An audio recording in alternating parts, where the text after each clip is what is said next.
Today, I am Cecily Guest, also known on YouTube as Yogi Cecily. It's good to see you all out there. And hey, today I want to look at kettlebells being used to help all of my mobility and fitness enthusiasts out there get into deeper squats.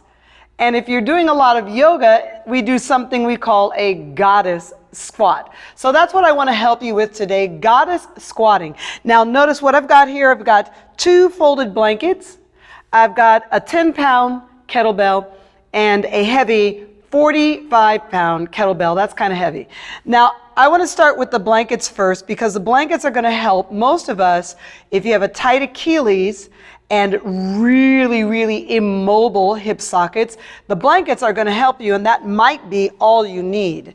So what I want to do is I want to get my heel bones up on the blanket, and already if I have a tight Achilles and that's what's holding me back from squatting, you're going to see that the blankets are going to push my heels up in a way that I can just squat right down. Right down, right down, right down, right down, right down, right down, right down. Hey! That was pretty easy. So I could actually do quite a few repetitions down and up with the blankets under my heels. Now, look, if you're really having difficulty, you're going to take your 2 folded blankets. You know, give yourself a break. Give yourself a break and play around.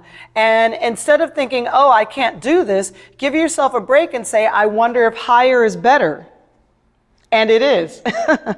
So this is nice. It's like being up on stiletto heels. Yeah. And butter all day. Give me a Lipton tea. I'm right here. Yep. I can squat right here all day long. Yeah. I want to play a video game. Want to do some Facebooking. Yeah. This is great. Now look at the flexion at the knees and look at the flexion at the hip sockets. This is just what I want. I got my toes are facing forward and my feet are just about as wide as my hips, no wider. Okay, now in yoga we do something called a goddess squat. And I'm going to get the 2 blankets back out and show you something else you might want to play around with. And that is how wide your feet go and how much your toes turn out. Now, some folks out in the world, you know, the way that your femur bone goes into your hip sockets, you're almost always going to do better with a wider position. Look at that. You're just going to go right down and back up. See that? So if that's you, there's nothing wrong with that. That's just what your femur bone needs. Now, this is what is traditionally known as the goddess squat in yoga. Wide knees. The elbows go on the inside. They push the knees wide and open so that you can get your chest and shoulders up and back. All right. Some folks, you're really having trouble with this position and you're way rounded forward. So what I'm going to do for you is give you the small kettlebell because it's heavy enough, right, that in order to pick it up, you have to sit up. And then this is a wonderful place to do all of your shoulder work. So it's a 2-for-1. It's a 2-for-1 position that allows you to work on your squatting, right, and your shoulder raises.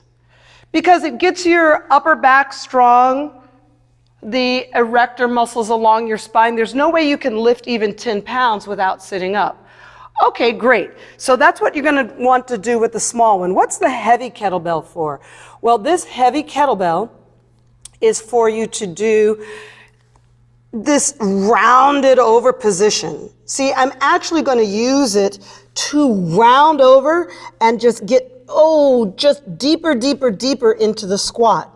Now, in order to pick this up, and I'm going to hold on to it in what's known as a goblet position. The goblet position is either underneath the handles, right, or holding on to the kettlebell like the round base of a goblet. That's why it's called a goblet. Now I'm going to get my hands on the handle, this position. I'm going to pull 45 pounds in and dig it. So now I have to sit up tall. And if I wanted to stand up from there, it's 45 pounds, dig it. Look, you're going to come right down. You have to. The weight is so heavy that you have to come down. And you can't come down rounded, otherwise you would fall forward. So here I'm using the heavy kettlebell and the folded blankets just to help my joints and my torso understand the strength and the alignment of how to actually push up from here. So dig it again. I'm going to round down. This is also good for folks you're trying to get into crow pose. Watch, I'm going to modify this into crow pose. Look, I'm going to bring my feet closer, and the blankets and the kettlebell allow me to bring my feet closer. Look how scrunched down I am. I'm actually trying to pick the kettlebell up, but it's so heavy that the kettlebell doesn't go up, my ribs go down. Look at where my knees are on the outside of my shoulders. Isn't that great? Watch how the crow pose is going to transform from there. Do you see how that worked? So really getting good at squatting is going to help so many things. Don't be afraid to incorporate some strength training in with your yoga and mobility training. They really do go well together. I hope you enjoyed this video, and I hope to see you again for another one.